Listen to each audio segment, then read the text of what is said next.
Welcome to the Trading Sliders Podcast. Here we go. Episode number 81 of the Trading Sliders Podcast. How's everybody doing out there? My name is Bobby Puckett. Not in studio with me tonight is Kurt the Flash Minute. It is late Sunday night after a long weekend of traveling. But after last week's debacle with the podcast, we're going to try to get on here and get things close to back to normal. And then hopefully by next week, everything will be back to normal. This week's guest is Chase Stockon, the four-time MSCS Sprint Car champion, the MSCS Sprint Car support champion. He's a competitor on the USAC National Sprint Car Series now. Had a couple runner-ups in USAC National Sprint Car points. But this week's Trading Sliders deep dive guest is Chase Stockon out of Fort Branch, Indiana. Went up there a week or so ago. I think it may have been last week or the week before. All this starts running together. But went up there and hung out with Chase and got to meet the fourth generation racers. Chase is a third generation racer, and his two boys race dirt bikes now, and going to make their way into in the sport themselves. So that was a fun trip up there. His kids were talking crap to me, and I was talking crap to them. Kind of doing what we do. But I know I say this each and every week, but please, guys, please take care of the people that take care of us.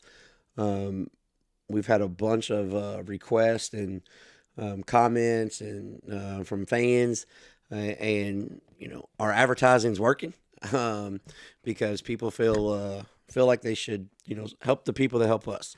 So if you need any type of this service at all from all different sponsors, reach out to them. Tell them that the Trading Sliders Podcast sent you.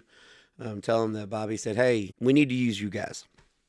So our show this week being brought to you by Diesel Boys LLC. If you need any type of diesel automotive work done whatsoever, reach out to Brandon Hooker and Diesel Boys LLC. They will get you taken care of. Our deep dive is being brought to you by Kentucky Clutch and Performance. If you need any type of clutch for any type of application, farm tractor, small car, big truck, semi-truck, pulling truck, race cars, you name it, the guys at Kentucky Clutch and Performance can get it taken care of. And our slider of the week being brought to you by Walt at Speed Decals. Just gave Walt's number out this weekend at the racetrack. There's a guy that needing his car wrapped, said he's been waiting a few weeks on his other guy to get back with him. So I gave Walt his phone number. But if you need any type of vinyl work done, reach out to Walt at Speed Decals. Our crash of the week being brought to you by D.O. Handyman and Remodeling. This week we had a couple that we could have picked from, but we had a huge crash where we were at Friday night, so we'll talk about that. But if you need any type of work done around your house, I know the weather's nice outside right now, and this is the time of year where you start working on your decks, your windows, your gutters, stuff that's taking a beating all winter. But reach out to David; he will get you taken care of. Any type of handyman work around the house. 812-989-5002. And our racetrack spotlight being brought to you by our good buddy Jeremy Thomas and JT's Trackside Catering. If you need any type of catering event done for any size, well, I say any size. I always say any size, but up to a couple hundred people. But Jeremy Thomas will get you taken care of. This week he was at the Illini doing some work with the World of Outlaws. So catered a whole event there for the World of Outlaws. So I know he's wore out, same as us this week. But if you need anything done, reach out to Jeremy Thomas. He will get you taken care of. And our Pound the Cushion segment, which this week we don't really have the Pound the Cushion segment because of a couple reasons. One, it's super late on Sunday night, and with travel and logistics, we just couldn't make it happen. And two, we may do something special on this week's midweek slider. So the Pound the Cushion segment is going to be transferred over to the midweek slider this week. And when we get into that, I'll let you know. But that is brought to you by Racing Dirt. And if you are into streaming, which we all are, it's part of the sport now, reach out to Trenton Berry and Racing Dirt. Subscribe to their channel. They cover all the USMTS stuff, all the Heartland Modified and Late Model Tour stuff. So everything in Central United States, Trenton Berry and them have you covered. Our Bandit race car question of the week. If you need any type of work done, especially Fox Shocks. Brian Barber is a Fox Shocks dealer. So reach out to Brian Barber and Bandit Race Cars.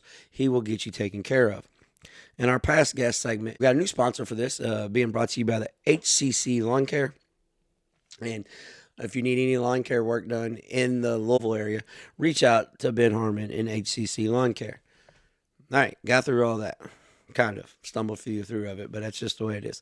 First off, I want to apologize about my voice. Was on the road this weekend and announced back-to-back nights for people that follow along with us.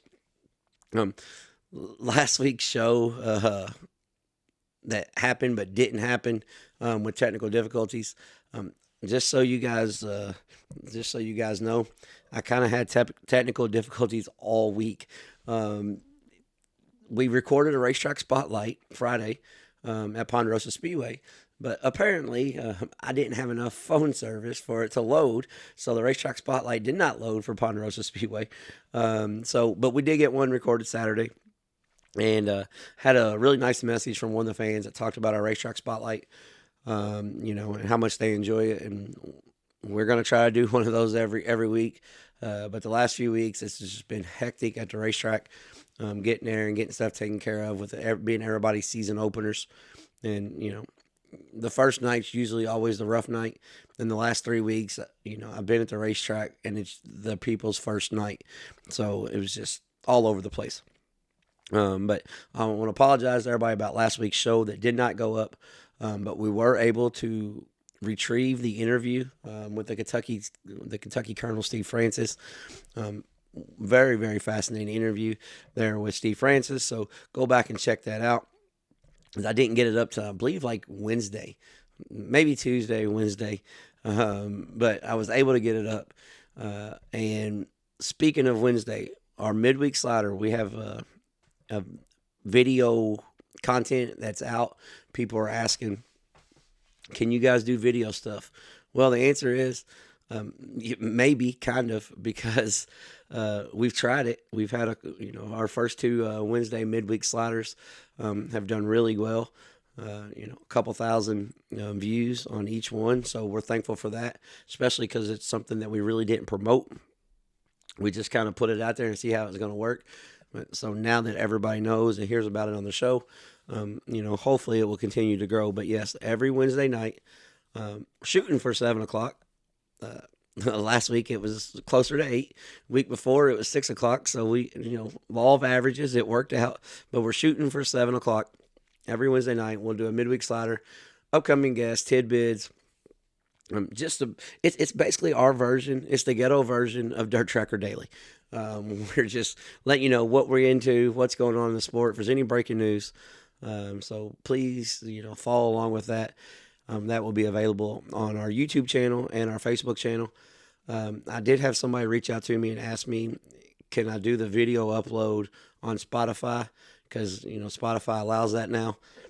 The answer is I probably can, but not anytime soon, because I am no technical wizard by any means, and I'm just a little bit overwhelmed with everything that we're doing now. So maybe we will get to that point, but we appreciate you following along. But, you can find it on our Facebook page. You can find it on YouTube, and actually you can find it on my personal Instagram page too. I shared it there. So, follow along. We appreciate it. We've got some good reviews so far. So that's a positive thing. So get into the news of the week. We had a big weekend here in the Bluegrass State, Friday and Saturday with Sav-a-Lot American All-Stars presented by PPM.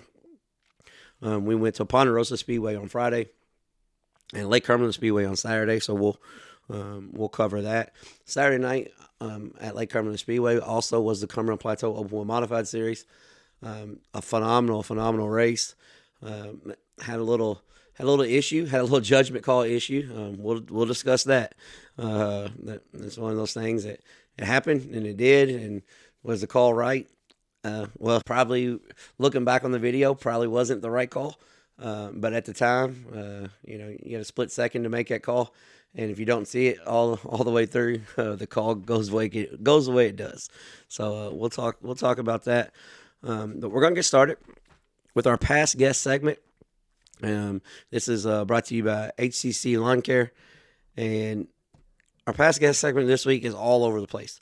We had past guests racing all over the country. We're going to start off with the one that just happened right now. We're just watching it on Flow while we're doing show notes. Kyle Cummins won the USAC National Sprint Car Race at the Terre Haute Action Track tonight, Sunday night. So congratulations to Kyle Cummins and the whole Petty Performance Racing team. Cole Followay, past guest, picked up the Mars Modified win at Farmer City Raceway on Friday night. I think there was 35 cars or so. Good field of Mars Modified cars there. Cole Followay took the win. And then Saturday night at Lawrenceburg Speedway in the J.O. Memorial, USAC Shining Star, Briggs Danner. Briggs Danner took the win. Past guest here on the Trading Sliders podcast. And Briggs Danner is one of those kids that has a bright, bright future in the world of racing. Pavement, dirt, it doesn't matter. He can just excel, and he's a kid that builds his own race cars. And I'm not saying just puts his own cars together. I'm like actually designs the chassis, welds them together. So Briggs Danner is going to be a star in the sport. Bobby Pierce won the Illini 100 this weekend. They're the World of Outlaws. I think it was $25,000 win, so big payday there in the Illini State for the Illini driver.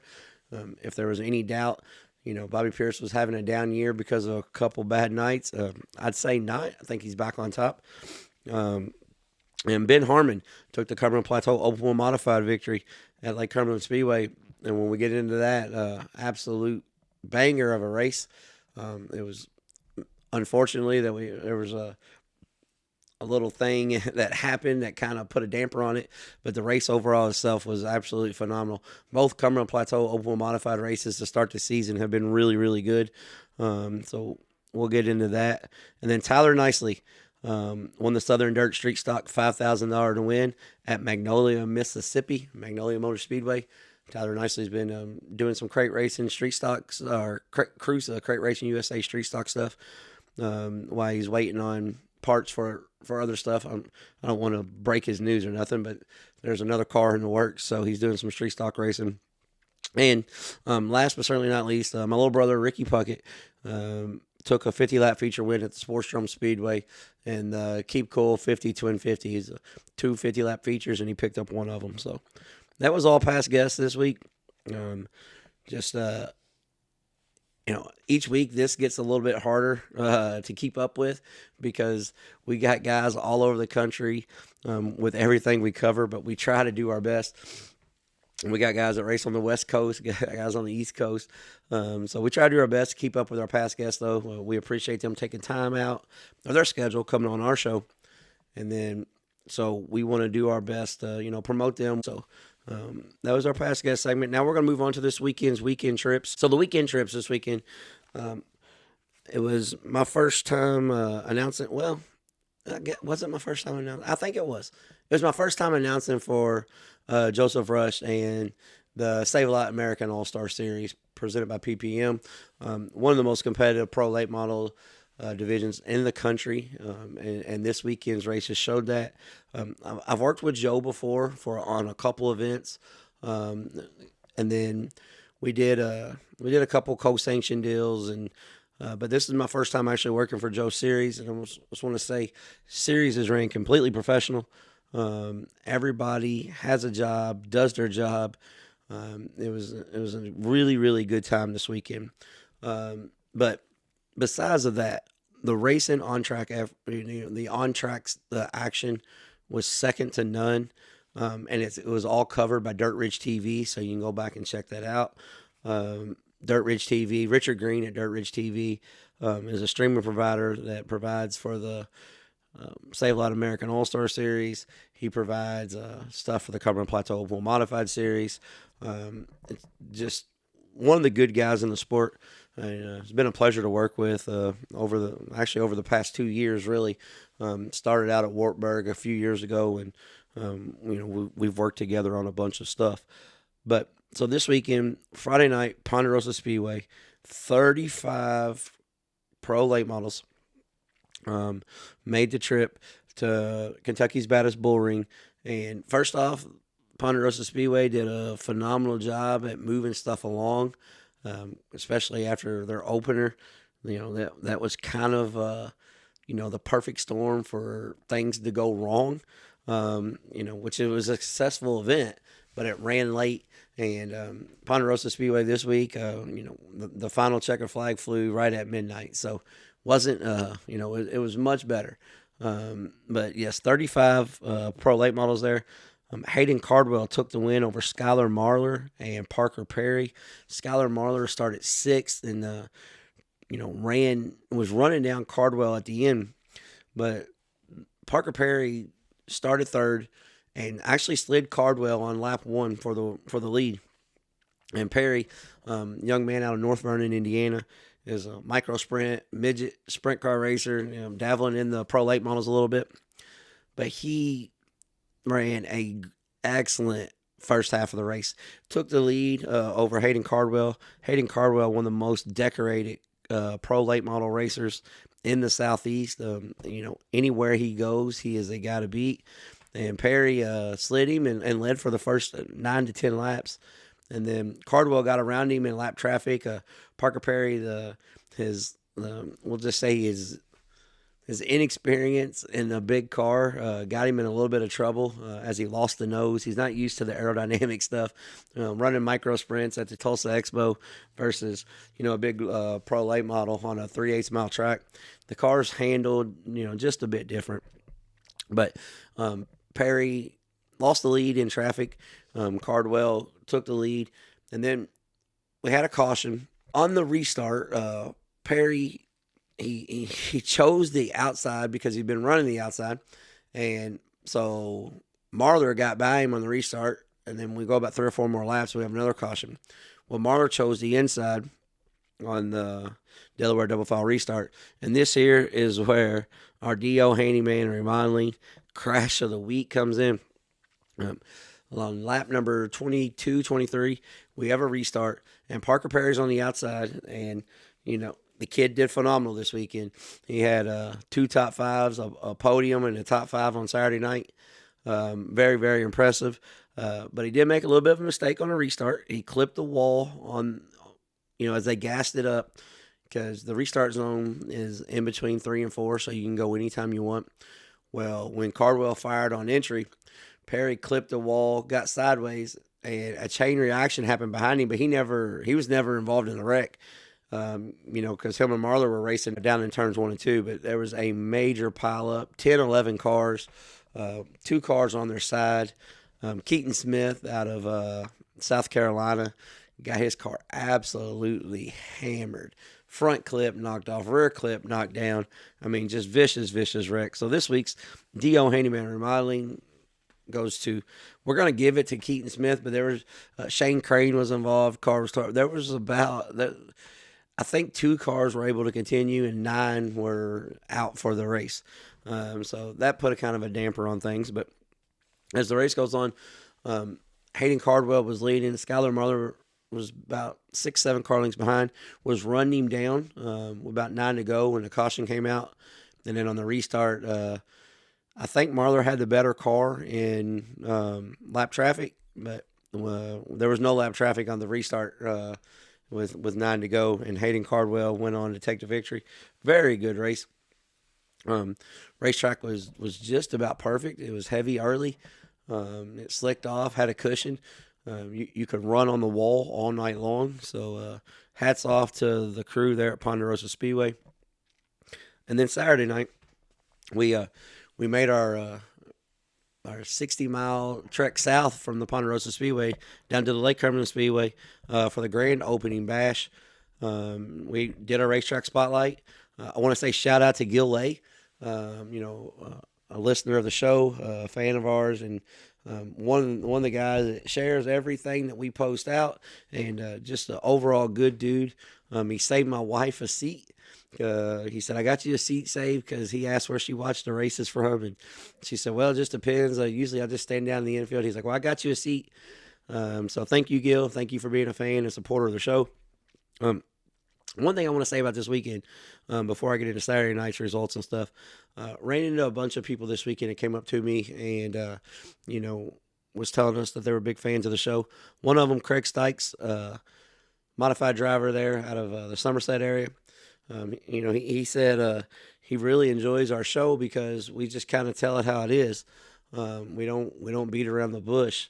And so I think he kind of jinxed me on this because I'm about ready to have to talk about something and just tell it how it is, where it would be easier just to beat around the bush. But yeah, no, we appreciate everybody that came up to me and said they enjoyed the show and are putting a face with the podcast because with the midweek slider and with the race day reports and everything. So we're doing stuff. We're doing as much as we can to bring you guys the most coverage of everything in our area, in the national scene. And we do that with also, trying to do these deep dives. I had 15 people this weekend tell me that they absolutely love the interview styles that we do because they're just a set down bullshit session. And when we started this podcast, that was the main reason why we wanted to do that, because everybody has a story, so we want to try to bring it to you. So thank you for everybody that came up. Had about 5 or 6 people at Ponderosa Friday, and then there was a slew of people at Lake Cumberland Saturday that would stop me as I'm walking through the pits and thanking us and asking about last week's show. What happened? We missed your show, so we appreciate you everybody hanging out each week. So Saturday night, Lake Cumberland Speedway. First off, I'm going to set the tone for the night. Brandon Hargrove, Brian Abner retired from announcing at Lake Cumberland Speedway.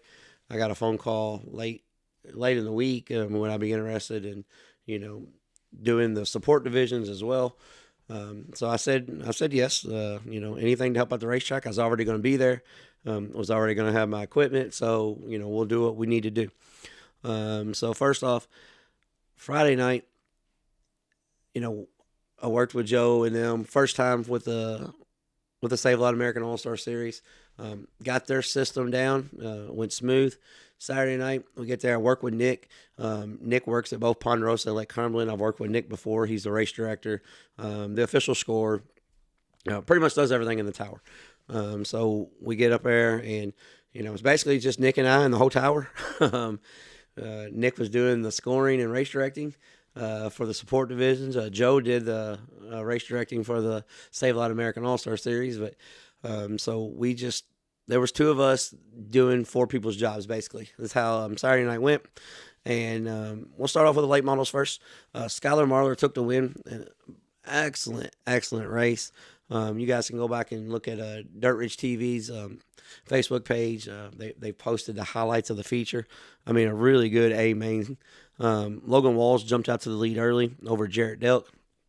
And then on lap 15, Skylar Marlar did Skylar Marlar things there at the Lake Cumberland Speedway. He ran down Logan Walls, passed him on the top side, and I would say cruised on the victory, but it really wasn't a cruise. Because, Walls ran him back down a couple times, but absolute phenomenal race. Like I said, Skylar Marlar came from 5th to 1st. There's not much more you can ask for. The racetrack was in great shape. Brandon's done a wonderful job down there. Track was wide all the way up with a cushion. You can run the cushion all the way around Lake Cumberland Speedway and Ponderosa this week. So, first off, hat tips to the guys there in Central and South Central Kentucky, because that's not how the racetracks have been in that area for a long time. So as a fan, not as an announcer, not as a race director, not as a series correspondent, but as a fan, thank you guys, because the racetrack was in tip-top shape. So Marlar ran 2nd on Friday, took the win on Saturday. And then, like I said earlier, Parker Perry, who ran 3rd on Friday, ran 5th on Saturday. So overall, really good, strong finishes for both guys this week. So that was how the Pro Late models went. And then the Cumberland Plateau Open Modifieds, 27 cars on hand. And this is going to be our speed decal slider of the week. Ben Harmon's on the front row. Colton Profit was on the outside front row. Harmon slides Profit in 1 and 2. They go down the backstretch. Profit drives around the outside of Harmon. So Colton Profit leads the way. Profit led, I think Harmon led lap 1. Profit led 2 to 10, give or take 2 to 10. We had a caution on, I'm going to guess it was lap 12, 13. And before I get in, let me do race results first, and then we'll get into that. So we had a caution, and off of the caution, Harmon tries a slider on Profit, and he backs out of it, don't clear him, and we run about 3 or 4 laps. We have another caution, and Profit starts the race just like he did the time before. Ben Harmon kind of was guessing his starting zone. He was learning where he was starting there. So Harmon drives down to the inside on the restart and drives all the way up to his door. Couldn't really clear him, so he backed out. Profit gassed it up on the outside. I mean, it's an absolute, really good race between those two. And about 4 laps later, we have another caution. And, I was thinking to myself, I was like, man, Colton's going to have to change up his restart here, because Ben's timed the last 2 restarts just perfect, but he just couldn't get enough momentum to clear the pass. And when they went on this restart, Ben Harmon just got a good run and full sent it. I mean, slide drop, drove it from Brooks, Kentucky to Burnside, Kentucky on the slider, and slid across the nose of Profit. And Colton Profit did what you're supposed to do when a guy slides you. You check up and you turn under him, and then you race. You race down the backstretch. As Profit turned under him, looks like he just misjudged just a little bit. Cut down his right front tire on Harmon's left rear. They go down into turn number 3. Profit's right front tire's flat. He crashes into the wall. At this time, Harmon is 6 car lengths ahead of him. Profit goes in the wall. About 6 cars piled up into the wreck. Track was blocked. So that was a bad deal, because Profit got his car tore up, but it was just good, hard racing. And then so Ben Harmon took the win. Brian Barber second, and Blake Brown third. So we're going to talk about the issue that happened on the racetrack right now. And right, wrong, or indifferent, I'm going to tell you my side of it. And I had some drivers come up, and they weren't very happy with the call. And looking back on it, I watched the video today. I probably wouldn't be happy either if I was a driver. But the way the situation went, I'm going to explain to you why it was ruled the way it was. And, that's just in the split-second decision. That's just how it is sometimes. So Blake Brown in the 99 gets into the back of the number 10 of Brian Barber and spun him around. As the caution come out, so the way the series works, we have our series rules, but we use the track's race control, so everybody's familiar with the voice at the racetrack on the radio. So as that wreck happened, I thought, as it was happening, I actually thought that the 99 got in the back of the 10, but I didn't see it directly, because I was calling the race, and I was actually, when the wreck happened, I was actually looking at the computer monitor to get the lap count to come into the flag to give the countdown to where it is. So as that wreck happened, I was pretty sure I seen the 99 get in the back of the 10, but I was not 100% sure. I seen the 10 go around. I seen the 99 go to the right. Just from the attitude of the car, I was like, this is probably what happened. So I asked the race director, and Nick said, Nick's doing the scoring there, and Nick said, yes, the 99 got in the back of the 10.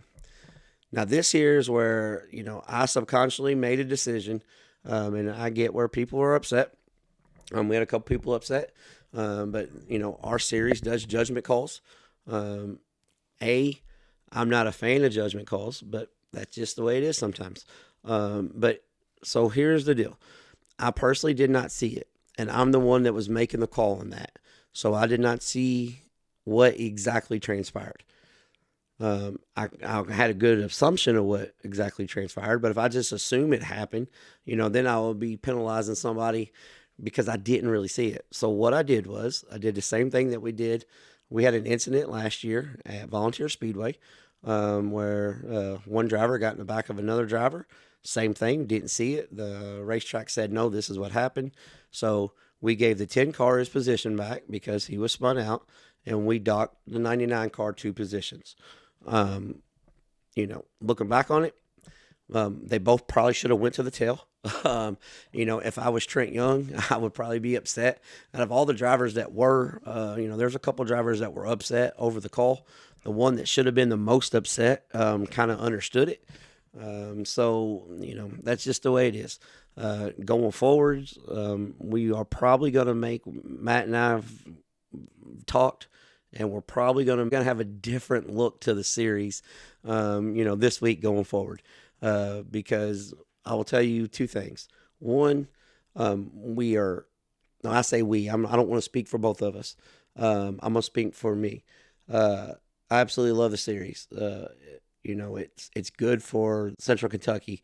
It's good for Southeast Tennessee, because you guys get to race for really good money, and we have a bunch of really good cars. But what is not good is every week when the races are over, somebody is complaining and bitching and moaning every single week. I get that, the price of fuel. I get that it's expensive. I understand that. But I promise you, and this goes for any other series in the country too, the guys in charge at the series are not going to the racetrack to say, you know what, I want to screw so-and-so tonight. I don't like him. I'm going to screw him out of his position. I'm going to screw him on this restart zone. No, that's not how it works. And if you think that's how it works, you might want to find a new hobby, because that's not how it works. As a former driver myself, I know what I personally would do in that situation. But when you're working for a series, there's 3 or 4 people that, in making decisions on that. So that's just how it went down. We did the exact same thing that we did last year in the same situation. So I reverted back to, what we did, because, I was in contact with Matt, but we were lining the cars back up. And by the time, the lineup was done, Matt got back with me, and the way things went, man, that's just the way it was. So we reverted back to what we did before. Going forwards, will there be a change on that? Probably. We'll discuss all that at the driver's meeting, at the next driver's meeting. So, there's probably going to be a change on a few things, because this is a deal where we've taken a bunch of drivers' input, and, we've taken their input and we've put them all together, and we try to give you guys the best series possible. You're not always going to make the right call, but in the same token, not always going to make the wrong call either. So we, in that situation, we did what we thought was fair. We split it. Same thing that we've done before, and it is what it is. So no more bitching and moaning. It just, sometimes when there's judgment calls, it works like this. Sometimes the judgment goes for you. Sometimes it goes against you. So that just is what it is. And we're going to move on. So that's how the weekend went. Overall, pretty good 2 nights. Like I said, the modified race was phenomenal. It was a shame that we had a situation, but the race was overall, it was a really good race. Right? And the Sav-a-Lot American All-Star Series race was phenomenal too. So, like I said, hats off to Brandon Hargrove for taking care of the racetrack. The racetrack was in great shape. Could not ask for anything else. So we're going to do this week's Bandit Race Cars Question of the Week, and then we're going to get off here and check out our deep dive with Chase Stockon, and then we'll come back with the upcoming events. So our Bandit Race Car Question of the Week comes from Kyle from Waynesburg, Kentucky. First off, Kyle, thank you for listening to the show. We really appreciate your support. You guys do a great job with the podcast. One question I have: I love the racetrack spotlight and the race day reports. We get a good deep dive, and he had deep dives in parentheses. We get a good deep dive description of the racetrack and the visuals of the track from all over. I am in Southern Kentucky, and can I get a couple of racetracks that you think put on the absolute best racing on tracks to visit that I have not been to? Well, first off, Kyle, I wish you would have told me the tracks that you have been to for this question. But with you being in Central Kentucky, I'll tell you what I'm going to do. I'm going to give you a couple tracks in different parts of the region, because I'm just assuming that you've been to Lake Cumberland, Ponderosa, everything there in your home base. But first off, thank you for listening to the show. We appreciate that you like the racetrack spotlight and the race day reports. My apologies. You didn't get many race day reports. I think we've got like 8 race day reports this year, and I've been to the racetrack 25 nights. So that right there, kind of a stinker. But we're gonna try to do race day reports every day when we go to the track from here on out. It was just we've kind of been behind schedule a little bit. But so first off, one of the places that you absolutely have to visit, and it won't be too far from you, is the Tri-State Speedway in Hopstad, Indiana. Puts on the absolute best racing, almost any racetrack in the country. But I'm just going to give you, but sprint cars, late models, it doesn't matter. So you need to check out Hopstad, Tri-State Speedway. Another track that you really need to check out is the Fairbury, American Legion Fairbury Speedway, whatever the technical name is, but Fairbury, America's racetrack. The town, the community, everything about Fairbury is just absolutely incredible. And another track that is really high on my list that I absolutely love is the Ditch, West Memphis, Arkansas's Riverside International Speedway. Riverside is it's one of those places that it's old.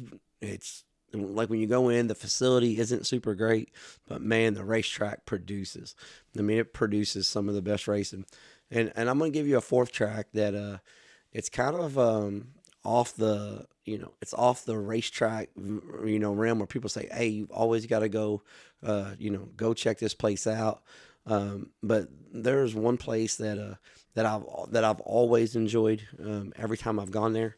And that is the Talladega short track. I don't know, it could just be the food, but every time I go to Talladega, I have a good time. So those are some tracks you check out, and reach out to me if you've been to them. If you want a different, perspective of, okay, how about, this racetrack, or, I want to see late models here. I want to see sprint cars. What's my best place? I'll get back with you. I'll tell you what I think. Like I said, it's like anything else. Just get to a racetrack. So we're going to hop off here and listen to this week's Trading Sliders deep dive out of Fort Branch, Indiana, the 4-time MSCS Sprint Car champion. It's Chase Stockon. It's time for the Trading Sliders deep dives presented by Kentucky Clutch and Performance. Here we go, ladies and gentlemen, on this week's Trading Sliders Deep Dive. We have the young man who, as we got started, he's not so young anymore, out of Fort Branch, Indiana. For anybody that wants to know where Fort Branch, Indiana is, we'll just say Hopstad, okay? He's right down the road from Hopstad. But Chase Stockon, I get the name right? Yeah, that's absolutely right. I say the old part, maybe, I don't know. We was talking earlier, about some of the things in the past, and that really makes me feel old. Well, I'm not going to lie. Well, I mean, your kids were in here running around. I remember watching you when you was just a little bit older than them. So right, not much older than what they are right now. Yeah. And that, to put that in perspective, I'm 38 now, so that's very strange to think about, what my parents went through back whenever I started racing sprint cars and racing mini sprints and all that. Heck, I was their age. What they are right now, I couldn't imagine. Well, I mean, you couldn't imagine. We got 15 dirt bikes in here you're working on and they're racing. It's the same thing. You just, you made it all fit in one shop. Right. It's a little bit stressful, but yeah, I think I could understand a little bit, but, a little bit of different perspective, but yeah, it's definitely different. Well, okay, we're going to start because people that follow along know how I do the show, which is just if it comes out on a Monday like it's supposed to, they're just as shocked as we are. But we're going to start. We're going to do this one a little different. We're not going to start where you started.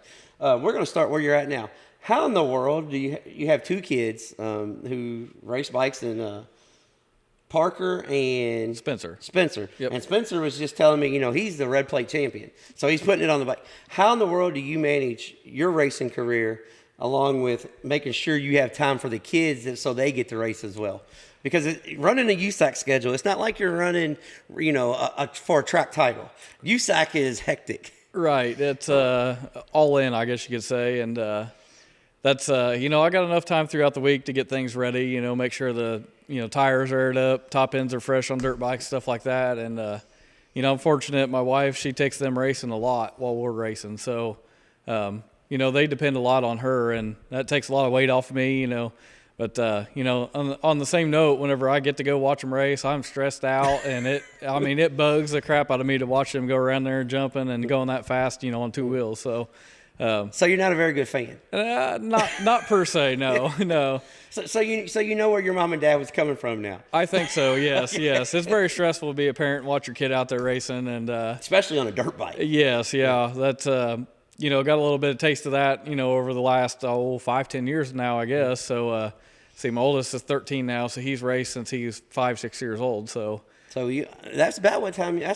You was about 13 or 14 when you started sprint cars, wasn't you? 15. 15. Okay. But yes, went through quarter midgets, mini sprints, and mod light for a year before sprint cars. So that's kind of the same scenario. My parents, had me into racing, the same ages that my two are. Well, we were talking before we got on here, and as I'm coming up here, I'm thinking, because some people say that I'm ill-prepared, but I just say if I don't know you, I'm not going to interview you. So I don't go looking up stats or anything because I know your story. I follow along, the progression. But as I was driving up, I was like, hold on a second.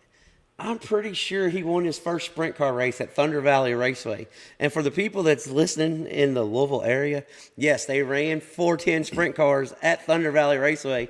And Chase Stockon was your winner that night. That was your first sprint car win, wasn't it? Yes, I do believe so. That was, I think, probably 2004, if memory serves correct. That's been a long time ago now. So that was back then. Yeah, it's like we touched on earlier. That was a long time ago. Yeah. Kind of showing my age, but yeah, that's my parents kind of got me into sprint car racing, and third generation driver. My grandpa, my dad both raced sprint cars, and they got me into it at the young age of 15. I actually just turned 15.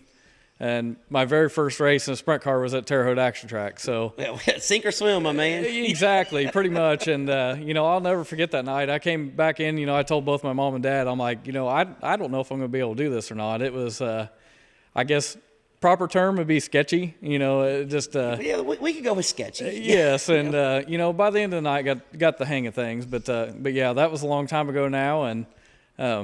Thunder Valley, that place is pretty dang cool. And a lot of people know Salem, Indiana for the pavement sprint car racing, but they got a badass bull ring there too to race dirt on. Thunder, it is a shame that place is no longer racing weekly. I've said this 1,000 times on this podcast.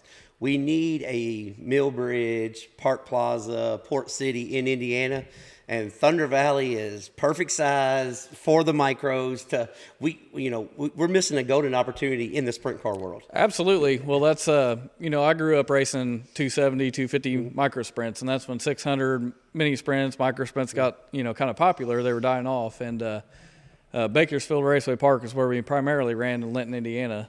But a place like Thunder Valley, that would be fantastic. Especially with the KKM give back races and stuff now, and the resurgence of, I guess you could call it mini sprint racing. Yeah. Marion, Illinois, that's not too far away from us right here. They've got a lot of good paying races, and that track would be perfect for something like that. And speaking of tracks that's pretty close, what's the track right over in Indiana, the little micro sprint track in Illinois? As soon as you cross not Marion, not the high bank.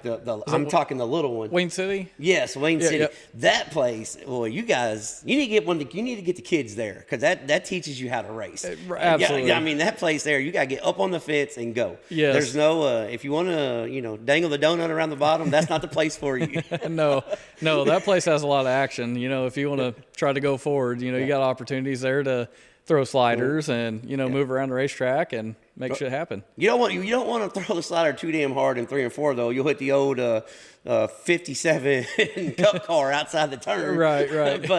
but honestly though, that place that's almost a perfect size micro track. Right. It really is. The banking is right. It's not flat because my only issue. I love micro racing, but my only issue is most time they're on flat tracks and they don't have.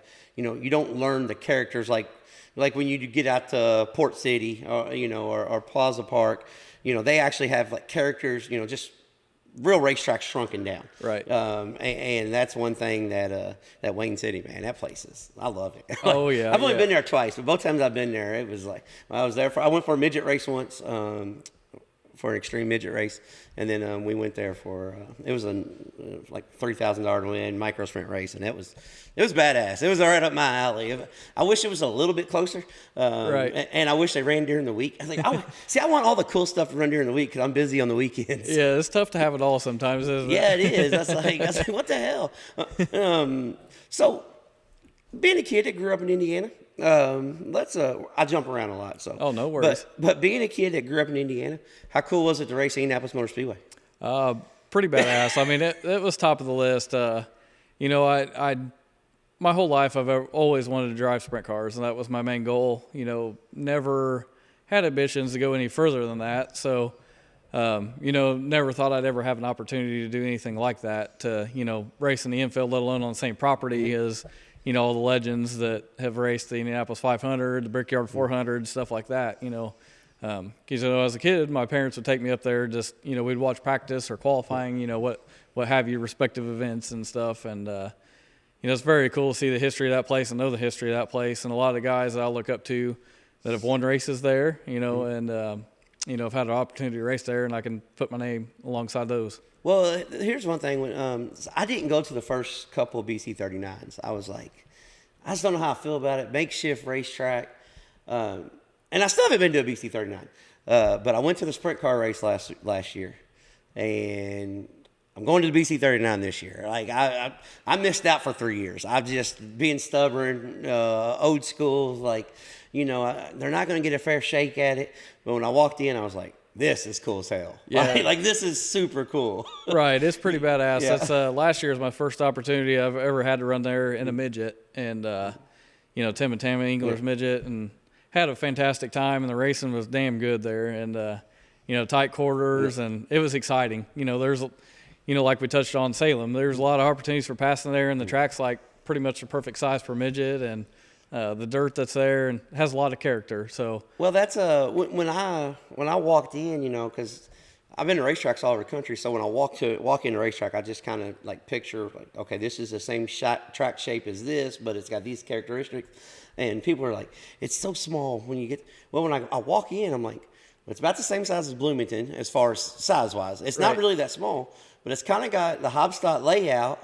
With you know, with Gas City style bank, I'm like, this is gonna be good. Like, absolutely. Yeah. Well, that's when we raced the sprint cars there. Like, everybody was afraid of the size and everything, and it was damn near perfect. Yeah. Once you get racing, I mean, you're racing. So yeah, elbows out. Yeah, and here's the thing. I mean, when you think, you know, I think sprint car racing as a whole gets captivated on Eldora, Knoxville, the big tracks, but sprint car racing for me is Bloomington, Kokomo, Hobstadt, you know, non-wing sprint car racing.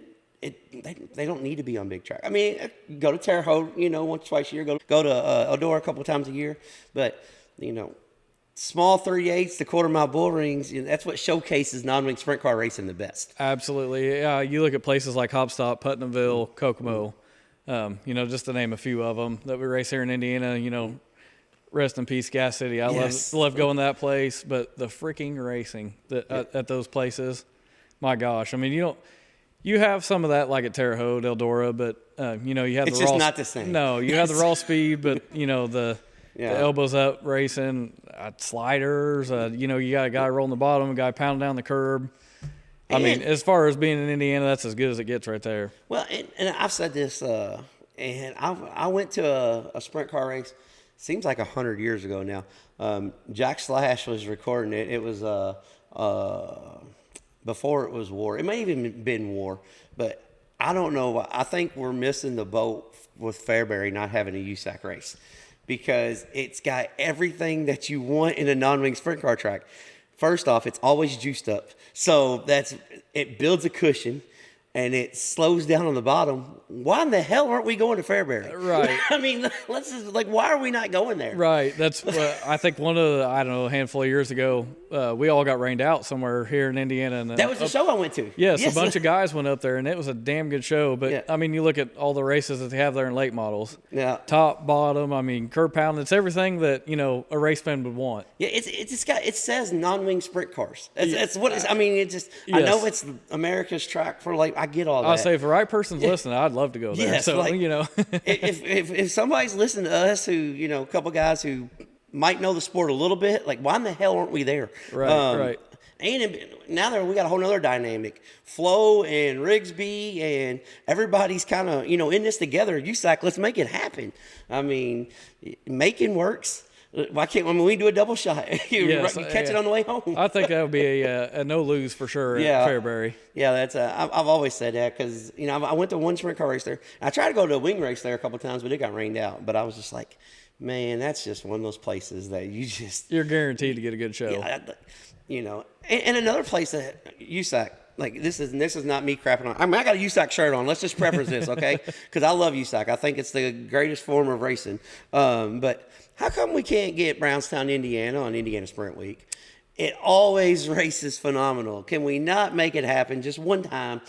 One time. Let's one of those rain dates. Let's just say we don't need a rain date. Can we just throw Brownstown a bone? Yeah, I'll say a handful of years ago we did race there with USAC, and I maybe once or twice, and I think that's it. I don't know what the specifics were on that, but yeah, that's another one of those places. That's just me. That's just me being an arrogant race fan. Won all the bull rings. I'm not telling you not to go other places, but that's just me.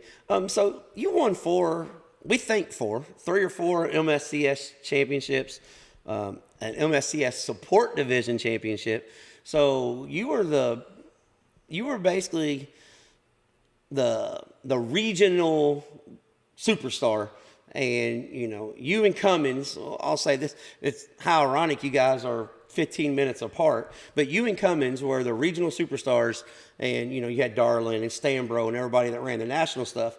When you went from regional racing to national racing, how much logistics, financial, how much different was that than racing at the local level? Because you were a guy that was racing 70 nights a year anyways, but it's 70 nights in your bubble. You're not running to the Midwest, out west. You're not going to the East Coast twice. How different was it? Yeah, at the time, it didn't seem like it was a stretch to make all that happen. Of course, all the diesel fuel, what have you, hotel rooms, all that. As far as like what it is now, it seems like it's a lot more difficult to do. But back at the time, that was always a goal. A trip 2-3 hours away from home, that was a long trip. Yeah. And then now, to turn over the years and kind of build up and work towards it to like make trips out to Pennsylvania, down to Florida, Arizona, California, up to Minnesota, I think a couple times, Wisconsin, Michigan.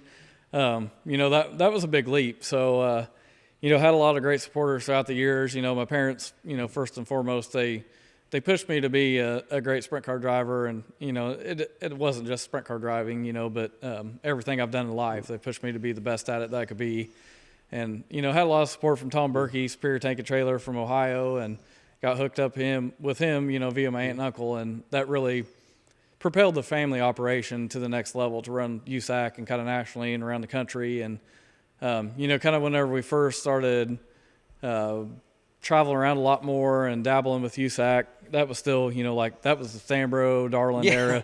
That was Come Get You Some. Oh, yes, Levi Jones, Brian Clausen. I mean, that was Come Get You Some. Yes, absolutely. When KISS Sprints was, hot and heavy, MSCS, was in their heyday, I think. Kevin Briscoe was, I don't know how many time champion with MSCS. And you had all those guys to contend with, and Brady Short still, we race with Blake now. Fitzpatrick. There was Fitzpatrick. It was and here's the reason why I ask this, because I think so many people have the misconception that USAC, the non-wing national tour is not elite because you guys race so many local shows as well. If you guys are off on a Friday and Bloomington's got a $4,000 win sprint car race, everybody's going. It's just the way it's been. Right. It's the way it's always been. Yeah. So I think there's a misconception nationally that, you got High Limit, you got World of Outlaws, and then it's USAC. And, I hate that because, I'm a non-wing sprint car guy, and, I'm not going to shit on wing sprint car racing because it's a whole nother beast. But wing sprint car racing, you know, you've got a wing, you've got the downforce. Where non-wing, you guys are literally strapping in something that's trying to kill you every lap and trying to control what's out of control for those 30 laps. And, you know, I just got great respect for non-wing racing because I grew up on, you know, ESPN Thunder and going to Bloomington on Friday nights and, you know, Hobstadt, Tommy, if you're listening, we want Sunday night races back. You know, Hobstadt on Sunday, which I know why they don't for the logistics of it. But for the fan aspect, for the guy that's got to work on the road every weekend, he sure would love to have a Sunday night availability a time or two. Absolutely. But, you know, there is a misconception that, you know, USAC is not, you know, what World of Outlaws and, you know, like High Limit now. But in the same token, if it wasn't for USAC's involvement with ESPN and the sport, you know, I don't know if the World of Outlaw Series would have grown like it did because USAC was the first one to bring in major, you know, sponsorship money. So, you know, I really wish USAC could get, you know, the steam. I don't know what to call it, but I wish they could get the mojo back. Right. Yeah. That's you bring that up. Thursday Night Thunder. I mean, that was the ticket. That was the thing to watch, back in its heyday, and that kind of brought a lot of light to USAC racing, a lot of fans involved into it. We kind of see some of that now that's coming back, FS1 with the flow and high limit. Yes, yeah, that's but one thing I do that I appreciate though, because I had all those videotapes. I recorded everything. Man, it sure is nice to log on a streaming platform and just, USAC at Bloomington 97, boom, it pops up. And I'm like, I don't got to go dig through no tapes. And my wife tells me, you can get rid of all that stuff. You can find it on YouTube. I'm like, it's not the same. No, the availability for all that's so easy anymore. Yeah. It's ridiculous. Yeah. So with USAC and you being on the road, let's talk. You picked up the win in Florida. We'll just be honest. It was a little bit of a drought. So, it was how good did it feel to get that over at the beginning of the season? Because now you can just concentrate on racing. You don't got to, Chase, so when you going to get this victory? Like, you know what I'm saying? So, how much of a relief was it now you guys can just go race? Quite a bit. That's when I teamed up with Moose Racing last year, the beginning of last year down in Florida. We had a lot of speed right out of the box, and it seemed like we just couldn't catch a break. We cut a tire here, have a problem there, just stupid things. And had a lot of speed, was in contention to win, I think, 2 of them down there last year. So, we kicked off their first USAC national win last year at Terre Haute. And, that's pretty special because that place is special to me. So, anytime you can win a sprint car race there is extra special, but to be their first one and, to kick off the year this year, the way we finished out the season last year, I was pretty optimistic, but, it's very easy to be optimistic, having a long break like that going into the next season. But, we out of the box, we, of course, I thought we left all our issues behind us, last year. Started off Volusia, had a fuel line that got knocked off by a rock and, just started behind the 8 ball right off the get-go. And, but once we unloaded there at Ocala, we were fast right out of the box and in contention. So, well, Ocala, you got back to dirt you're used to. Yeah, somewhat. Because I don't know. I think Ocala transplants their dirt from Central Indiana. It's like the same dirt that's at Pumpmanville. Something, yeah. I mean, yeah. it is. You think it's super heavy early, and then it slicks right off, but then it builds a cushion with dust, and it's like, how in the hell that even happened? Yeah, it definitely races weird, kind of like a Putnaville, yeah. And but no, that's a place I've been going to for a long time. So it was pretty awesome to kick off the year and get them a win, and for myself, because I answer a lot of questions from a lot of fans, a lot of people, like what's the deal? And, you don't look comfortable, or you do look comfortable finally. And, it was pretty awesome. With social media, I just thought about this. So with social media and you talking about answering questions with the fans, how much do you guys take, how much do you get shit on when you have a bad night versus, hey man, you ran third tonight, but you got into trouble, had to go to the work area, you ran third, good run. Because I could see the shitting on comes, you get those way more than you get, hey man, hell of a run tonight. Yeah, the pile gets pretty tall sometimes, but yeah, No, I try not to pay too much attention to it, and just kind of live my life day by day, and not pay too much attention to that stuff. See, but you guys are in a tough spot because you can't answer the people that are shitting on you. But in the same token, you got to be fan-friendly enough because so much of your involvement and money that you make in the sport comes from souvenirs, from T-shirt sales. So, I mean, that's a tough juggling act, especially if you just had a bad night and somebody's coming up and wanting to talk to you after the races. You almost got to kind of get pissed on the way home and put that behind. You know what I'm saying? Pretty much, yes. Yeah. That's, back to my parents, that's what I was always taught, to be polite and everything. And, there's a lot of things sometimes you don't want to answer, and you don't want to answer those questions they're asked, but you just, put on a straight face and you just make it happen, I guess you could say. So everybody knows how this podcast happened, okay? You answer questions that you don't really want to, but you just make it happen. That's kind of the way I live my life. Yeah, just answer with respect, you know. It goes a long way. Speaking of your parents, when you started racing, your dad invested in your future so you guys can learn the race cars? Or how much was that, just the foundation for our sport? Because you guys was the last group of guys to try things a little bit different. Because everybody now is, it's kind of like plug and play everywhere. But you guys did try some stuff different and had a bunch of success. I know J.J. Yaley won a bunch in, the chassis. So how much was that?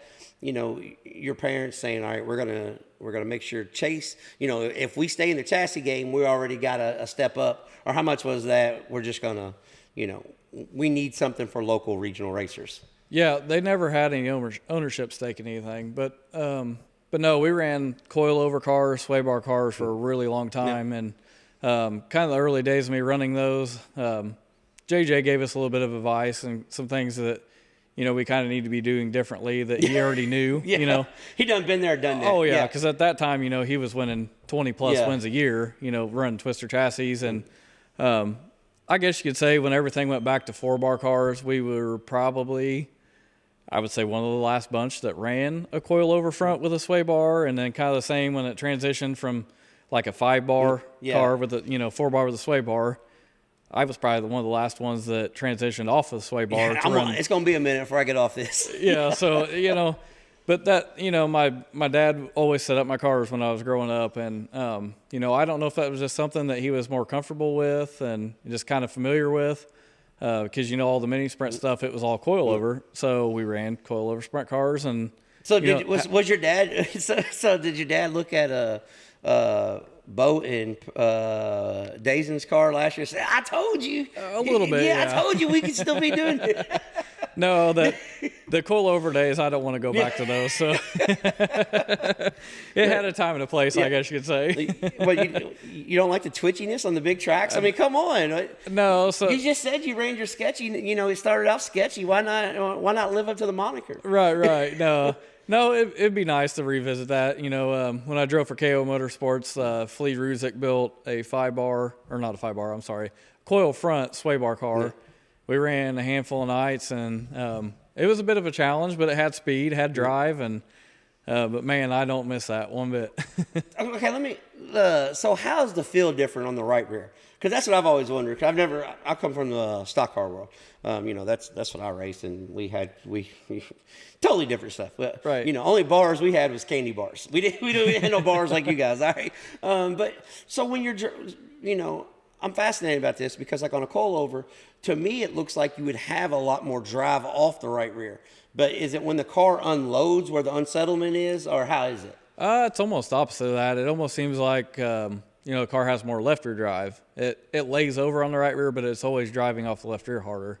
It gets there quicker, especially with the sway bar. I've never ran a sprint car with coils on the rear, but on the front, it seems like it transfers weight a hell of a lot faster. So, that's one advantage. I think, that certain era, like when you've seen JJ, Briscoe, Jay Drake, Corey Cruisman, they always had, coil front, sway bar on, and it seemed like it worked well in the slick, very, very well in the slick. Well, see, I just, all those names you just mentioned, how did Risky Brisky get tied in with the California guys? All the guys are like, hold on a second. They must have been telling him something they weren't telling anybody else. Well, when Stealth came out with their coil front sway bar car, like he dominated Indiana. Yeah. That was the KISS series, you know, right before Stanbro's reign. It was Kevin Briscoe in this area. Well, and one thing it's funny is because everybody, associates Kevin Briscoe with dominating Bloomington.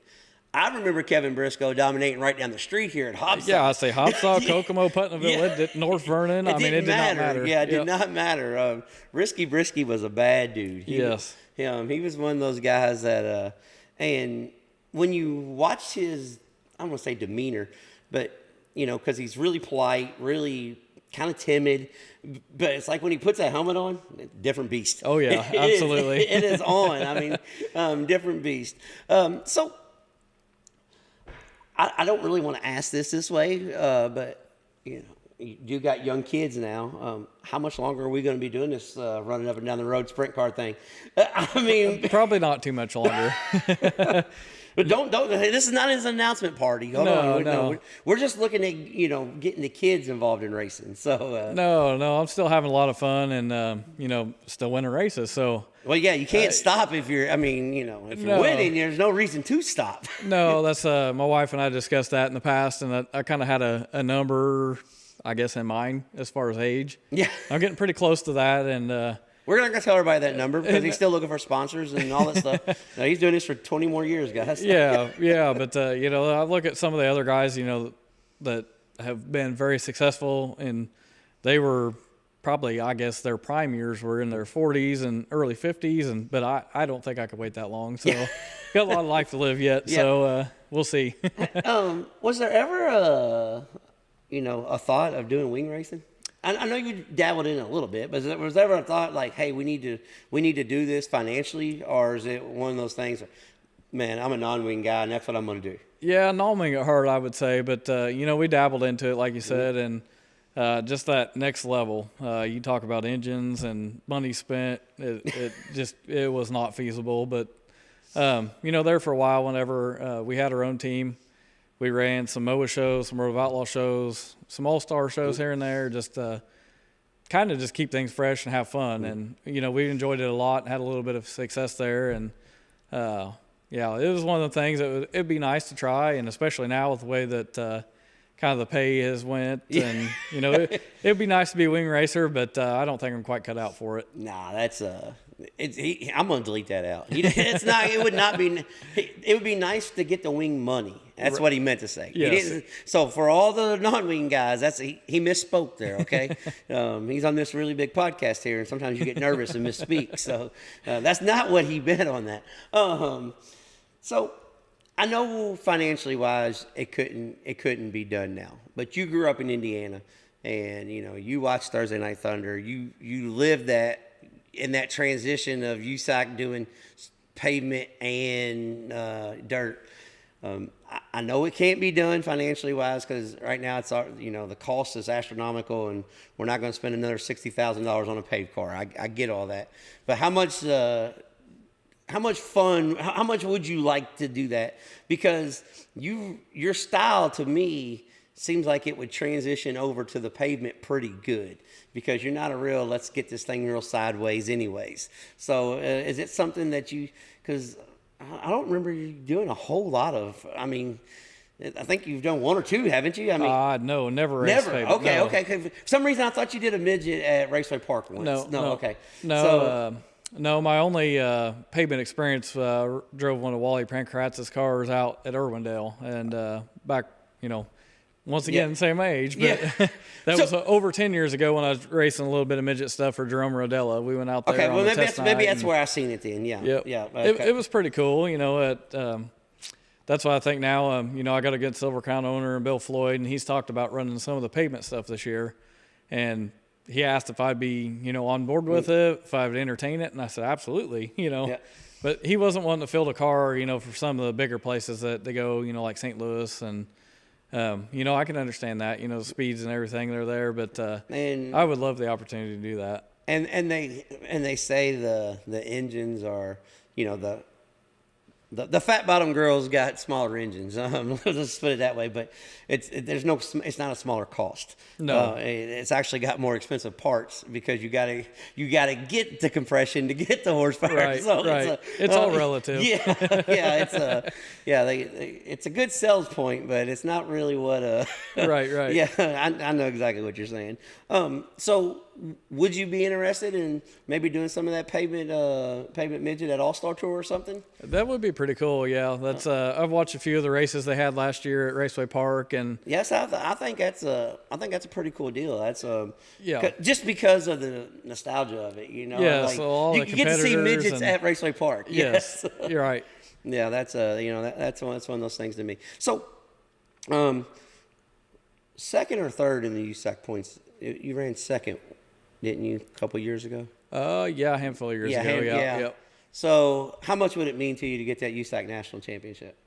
Would you quit then? At the end of the year, would you just like, I'm done? I would say so. Yeah. There's no topping that. So, but no, been close a couple times. I think we've had 2/3 and 1 second in the USAC title, and the year I think we was closest to winning it, we was behind Blue. That was the year he won it, and had a really good shot going into the Western Swing, and I think he won, I think, pretty much everything out there that year, so there was no shot. But well, that's kind of that's an unfair advantage. You go to you race in the Midwest all year, and you finish the season on the West Coast with all the West Coast guys that moved to Indiana to race. Yeah. So they race all year on your tracks, but you don't get to race on their tracks. Right. Yeah. No.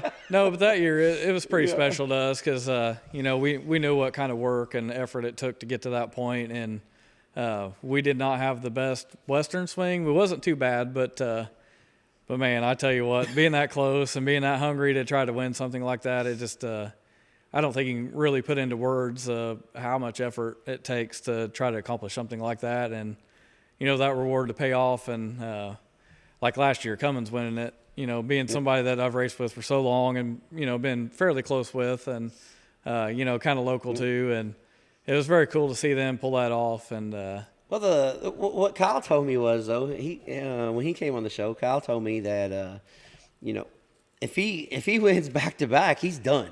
Like he's retiring. And I said, well, so you're going to quit? He said, well, no, not really. I'm just going to, if I want to go to Bloomington, I'm going to go to Bloomington. If I want to go to Hopstad, he said, I really would like to just not be on the road, and I'm cool racing 50 nights a year. I just want to race here. Right. So how much is that when you retire from the road? Is it something where you're like, well, I don't want to travel to the West Coast, but at the same token, I don't mind running 30, 40 races here in Indiana. Yeah, I don't know. That's or when you're done, you're just going to be done and go ride dirt bikes. Yeah, possibly, yeah. No, I think that kind of comes down to kind of where I'm at now. If it's not fun, I'm not going to do it. So, that goes on to a lot of aspects of my life and, with my family's life and everything. So, if it's not fun, we're not going to do it. So, it gets to that point for me. That's probably where I'll be at. Yes. So, with the kids racing dirt bikes, I see there's a couple bigger bikes here. So you get out in the backyard. I mean, you got plenty of room around here if you want to take them racing. I mean, you could build actually with the cornfields and stuff you got behind you could cut out a stock. Once it starts growing, you can build a track. How much do you guys just get out and just go hang out and ride? A decent amount. Probably not as much as we used to, but. Now that they're getting a little bit older and faster, they always pick on Dad, telling him how slow he is and everything. But that's why I keep reminding him. I say, I race sprint cars, not dirt bikes. So yeah. So, listen. They keep me humble. So, listen here, Spencer. Yeah. Listen, I've gone around the Terre Haute Action Track, the most sketchiest places in the world, wide open. Don't you be talking about your red plate, blue plate over here. No, we're good. You're right. Yeah. So with Hopstad being so close, and I always ask people this because to me, I was always shocked for the answer because as a fan, I absolutely love Hopstad. I love the action. I love the grip / no grip. It looks gripped up, but it's slimy, and then it gets the only thing I wish Tommy would let it do, once it gets a little bit of character, I wish he would just leave it alone sometimes. But I know why he don't, because I was there the night the car went in the cornfield. I get why he don't, but I kind of wish sometimes we'd have some hoes to drive around, because I think that, helps all racing. But how much do you enjoy racing hopstyle? Because I know a lot of guys, you either love it or you hate it. There's no in between. So what side of it are you on? Because it's been part of your career for years, and there's been some big wins there. So yeah. Is it a love-hate relationship? Is it? At this moment, I would say love-hate. But yeah, I grew up an hour away from Hopstall, so now we live, baseball throw. Yeah, good arm. I'm a good arm. You could hit the scoreboard. Yeah, I'll say you can see it when they're working on the racetrack. Yeah. So, but no, I kind of went through a couple different stages of that throughout my career, and loving it and hating it, and the atmosphere there is awesome, second to none. You're always going to see a good race. So always, yeah. Whether you like it or not, I mean. Somebody else is going to figure it out that night. But no, we've had a lot of success over there over the years, and I've always enjoyed going there ever since I started racing sprint cars, and still do. And they got the best cheeseburger in all of America Absolutely. at the racetrack. Absolutely. The best, the absolute best. And a pretty damn good fish sandwich, too. As though you can tell I'm a fat ass, but still. Hey, shameless plug to Daywig Meats. I mean, they got the best burgers in town. So. Yes, and shameless plug, have you had their pulled barbecue? I have not. Okay, so a buddy of mine who lives in southern Illinois, we met a long time ago at a basketball. Actually, we met at Eldora. We met at a basketball game, and then we just become friends, lifelong friends now. 20-something years, meeting up, hanging out with each other. And he asked me, he said, so, Daywig Meats right there where Hopstad is, they make this barbecue. It's frozen barbecue.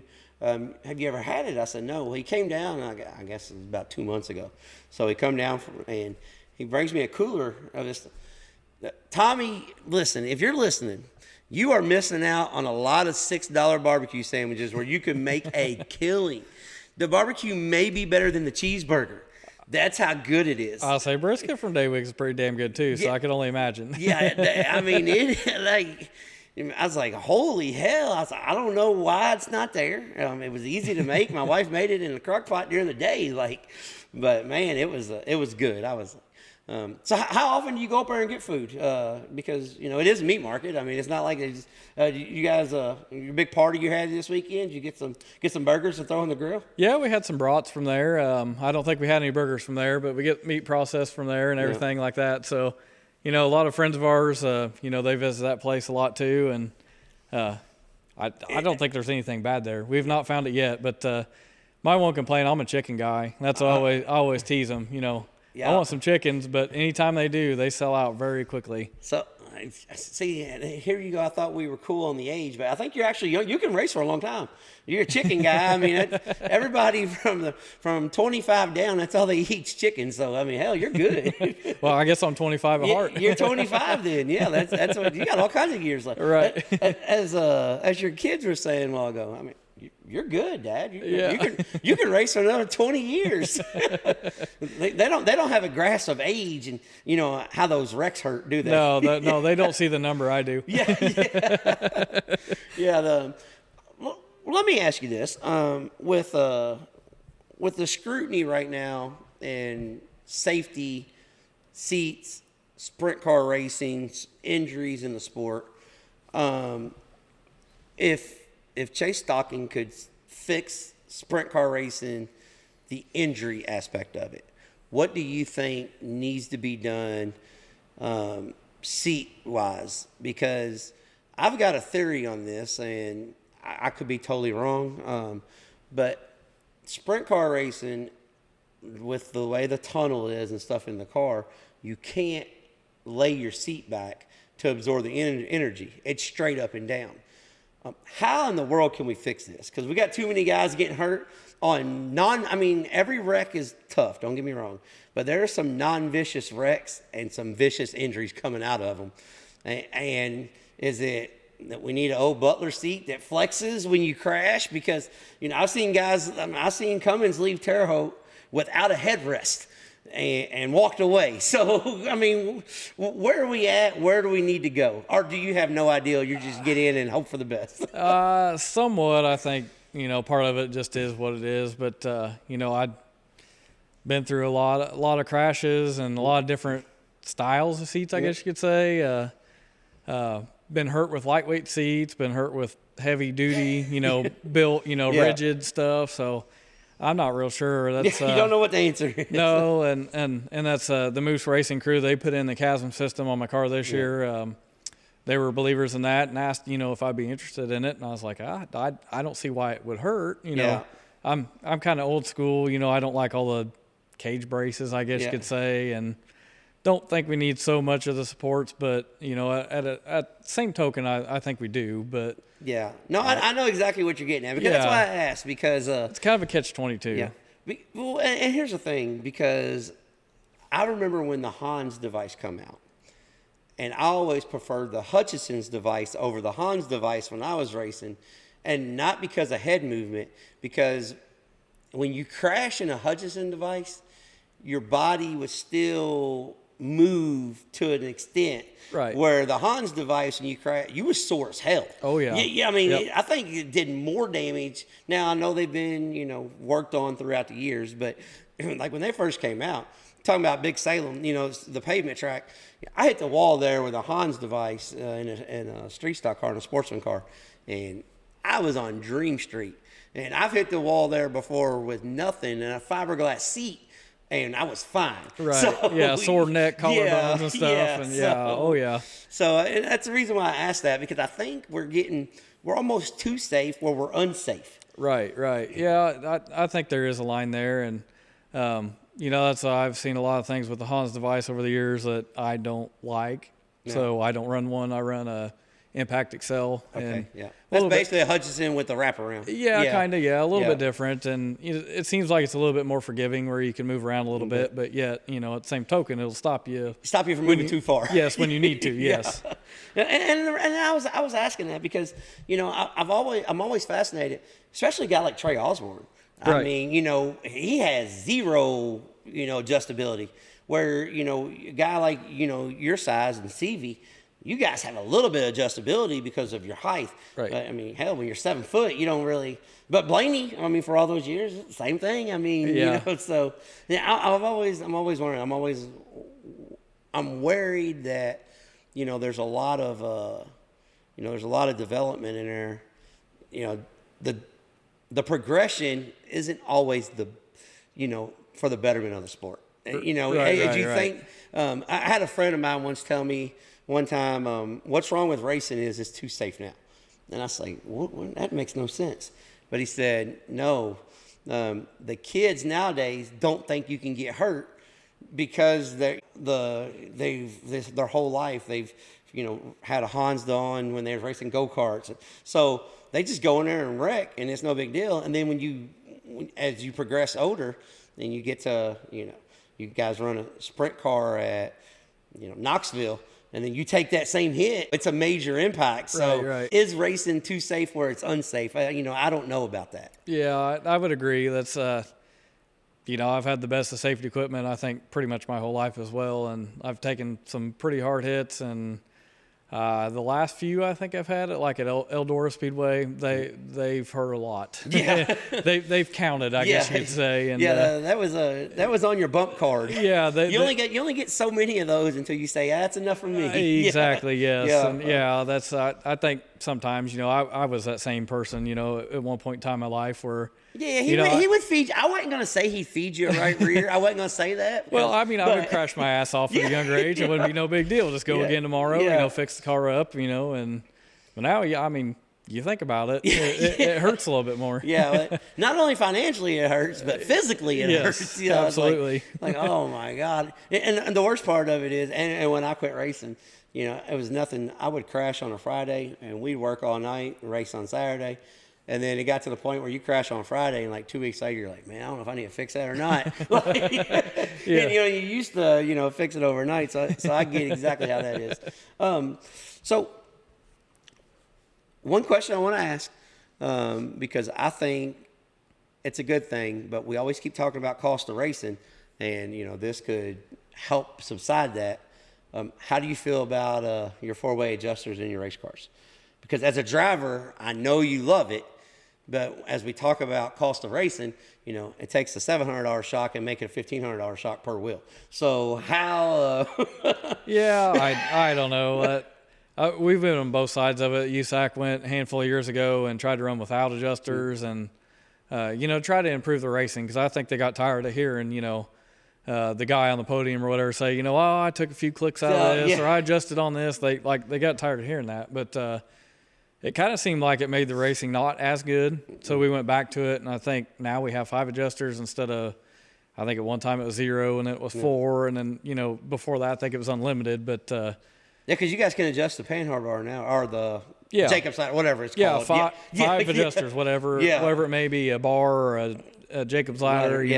So I think it's good and it has a place, but there's a lot of times maybe I'll just keep your mouth shut and talk. You don't need to let everybody else know what you're doing either. So there's a little bit of a line there. Well, and the reason why I think it helps the racing, because let's be honest, a lot of you guys are your own crew chiefs, but also a lot of you guys, there are a lot of drivers, especially this is where it helps. The young kids don't really know what those changes are yet. So, they can adjust themselves out way easier than you can adjust yourself in. Right. So you got guys going forwards and backwards. I think that's where it helps the racing.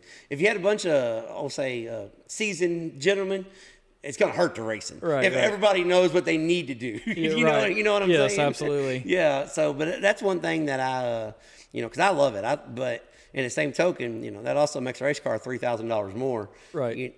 Not just that race car, but the shocks you got in the trailer, that's probably a $10,000 to $15,000 a year cost that, we could do away with. Yeah, it doesn't necessarily help, but that's anymore, regardless whether it had an adjuster like knob on it, cable and all that, it would basically be the same shock. So not really adding terribly too much to it, but but like you said, you have to know how to tune on them and read sheets and stuff like that. And now we need to engineer and run sprint car. Yeah. I've been telling everybody for the last 2 years on this podcast, because I'm a stock car guy. I'm out in the stock car world, that non-wing sprint car racing is the last true form of motorsports left. There's no downforce, there's no engineers, and then here you are telling everybody you got to go and read the damn shock sheets. I'm telling them, man, it don't matter. It don't matter if the front end's bent, just gas it up. Yeah, I mean, it's still somewhat a dumb car, I guess you could say, but yes. One thing I will say though that I appreciate about sprint car racing, like, you said you're a 3rd generation racer. If Steve Kinzer or Carl Kinzer, will say, wants to go to Bloomington on a Friday night and walk through the pits, he can still look at the race car and say, hey, if you do this, you're going to get this. Where the old late model guys, stock car guys, that's not the case anymore. No. It looks foreign to them. Right. So that's one thing that I do appreciate about sprint cars. It's still, what we started with in the 80s. Yep. It's progressed technology-wise, but it hasn't progressed, to the engineering part. Right. You still got to gas it up. It's still gonna try to hurt you, and you still got to get that front end set down before you gas it up again in the turn. Absolutely. So yeah. that's one thing that that I appreciate about that. So I won't keep you all night because I can stay here and bullshit all night. But you got 2 little kids running around, and I think one of them was going to challenge me to basketball. So, and if he didn't raise the goal up, I'm dunking on him. That's just the way it is. But who helps make this possible? First off, a lot of the young kids, I got to remind them who to say. But you've already thanked your wife once for taking the kids racing, so I know you're going to mention her again. But who helps make this happen? Who helps to get up and down the road, because it's not a cheap sport. And not only that, who's helped Chase Stockon along the way to become a 4-time MSCS national champion. Well, I guess regional champion. Can't say national. Yeah. But we call it whatever we want. It's not here no more. It's national, okay? But who helps make this happen? No, I don't know the list. How much time you got? Yeah. Well, see, this is where I always put people on the spot. Moose Reagan 90. You got to do your. You got to do your flow speak. No, that's there's a lot of people throughout the years, and can't thank them all enough. And but that a lot of people that are instrumental to getting me where I'm at now. Of course, my parents, my wife, Don Smith, First Financial Bank. I don't know, a lot of people. The older generations might remember him. He was very instrumental to Terre Haute area, and He was on every one of Blake Fitzpatrick's race cars. Yep, absolutely. Every single one of them. Had a lot to do. Jeff Swindell in the old Silver Crown days, and he had a lot to do with my career as well. And of course, Tom Berkey, Spear Tank and Trailer out of Ohio, and now I've had a lot of success with KO Motorsports that are here pretty regionally to us, and Brian Davis, Tom Davis, the whole crew. Now moved on to Moose Racing, and they've been very good to me. And Tom and Lori have fielded sprint cars for, I think, since 1992. I think that's where the number came from. And crew chief on the car, Steve Willoughby, he used to wrench on Steve Osling's car. I know some West Coast fans might remember that name from years in past. And just got surrounded by a great group of people, and appreciate them all and love them all. And we're having a lot of fun, and get to do things like this right here, and kind of be in the spotlight. Yeah, well, hold on a second. He was going so damn good, and then he's going to tell everybody he gets to hang out with me. That's where he just messed up. But I will say one thing, though. There's two people. My wife, I can say this. She is racing to the core. We went to a race on our first date 25 years ago, and goes to 100 races a year with me still to this day. But there's two people's shirts that she's bought, and she became fans of three actually in the sprint car world, because she was fans of the merchandise before she was fans of the drivers.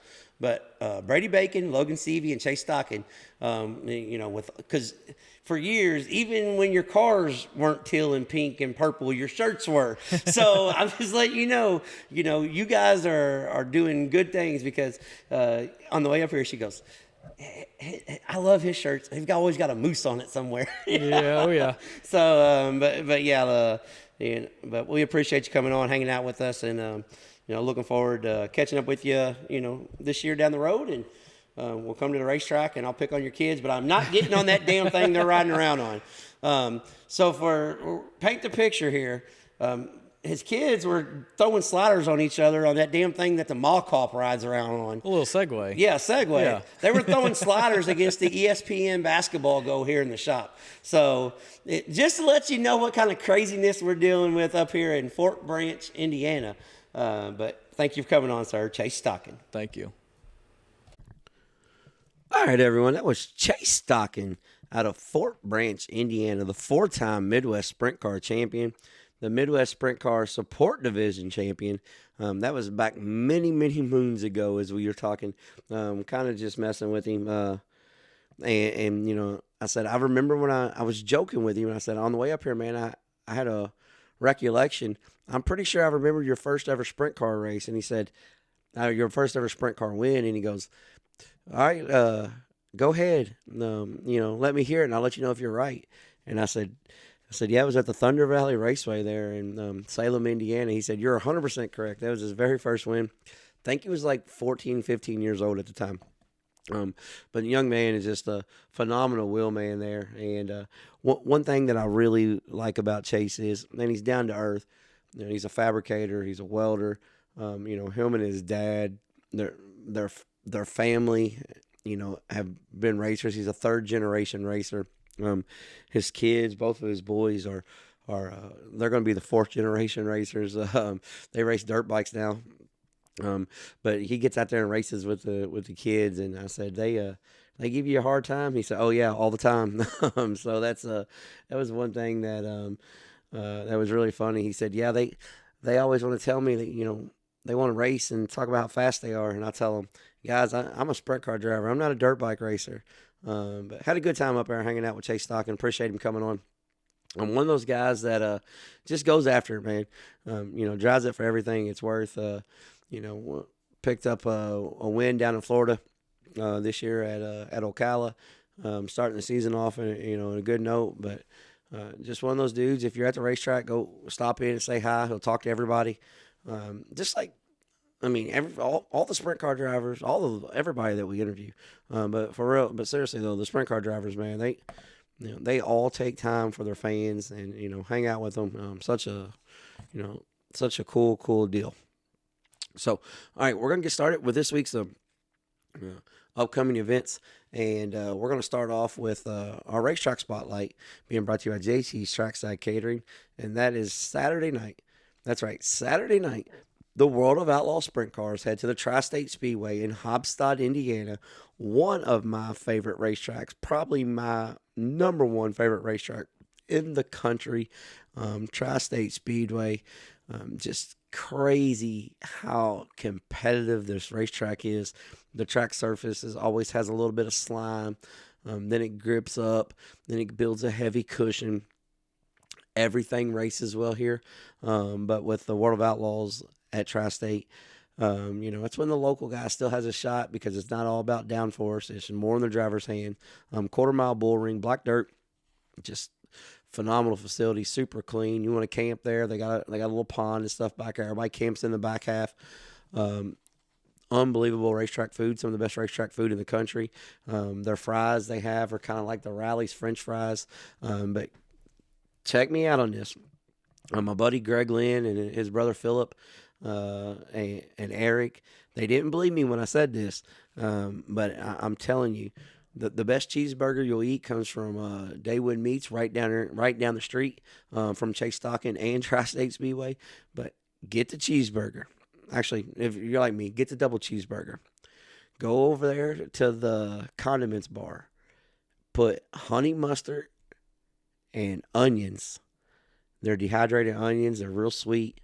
And put nothing else on it. No ketchup, no nothing. I promise you, it's the best cheeseburger you've ever eaten in your entire life. So this week's Racetrack Spotlight is the Tri-State Speedway right there in beautiful Hobstadt, Indiana. All right, getting into this upcoming events. Starting Tuesday, Wednesday, Friday, Saturday at the Volunteer Speedway. Vic Hill has the Gauntlet. Tuesday nights, it's $7,500 to win. Wednesday night, $10,000. And then we're going to take Thursday off, let everybody regroup, and then we're going to pay some big money. Friday, $20,000 to win. Saturday, $30,000 to win for the super late models. Way Hudson O'Neal and Bobby Pierce have been on fire. I'm just going to go ahead and say that we're probably going to have a shootout there, there at Volunteer. I'm looking forward to it. And then Friday night, Circle City Raceway has their season opener. The Midwest 410 Sprint Cars is also there. They have the mini sprints there with them, and the Huntley 305 Wing Sprint Cars. So it's an all open wheel show Friday night at the Circle City Raceway. I think that's where I'm going to be Friday because Friday is I have an off night. I don't have many of them this year, but Friday I have an off night, so I think I'm going to head up to Circle City Raceway. And then Friday night at the Paragon Speedway, James Essex and the Northern All-Star Late Models and Mods for the Marvin O'Neill Memorial there at Paragon Speedway. And then also on Friday night, the World of Outlaw Sprint Cars are at Jacksonville Raceway. So one of the best weekends for wing sprint car racing because they're on two bull rings, Jacksonville Raceway there in Jacksonville, Illinois, and Tri-State Speedway on Saturday.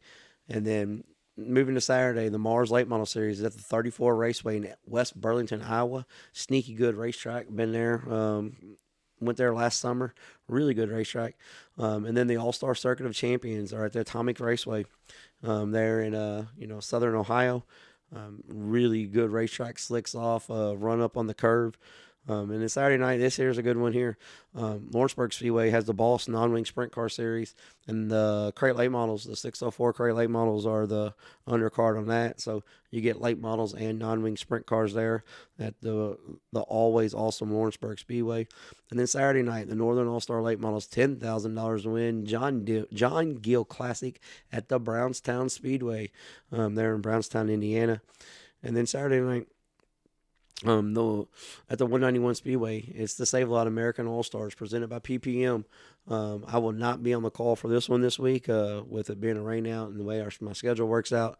I've got other prior commitments, so Brian Abner will be on the call there for Joe, so we're hoping everybody has a good weekend there at the 191 Speedway.